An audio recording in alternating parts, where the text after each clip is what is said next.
That's why it'll never work. You have me suicidal, suicidal. When you say it's over, damn all these beautiful girls.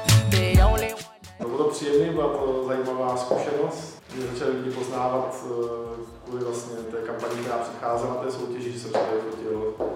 Samozřejmě kluci, jak to viděli na velkoplošné obrazovce, tak jsem po zápase dostal, co bylo to, že bych se měl soustředit na hokej, ale se tam spát nikam kde nemám. Ale bylo to myšlené veselé, takže v pohodě. Tak určite je to dobrý pocit, že sa môžem vidieť v médiách, v novinách. Bolo to príjemné, budem mať peknú pamiatku z toho, lebo jeho som asi tak najviac sledovala v médiách na hokeji.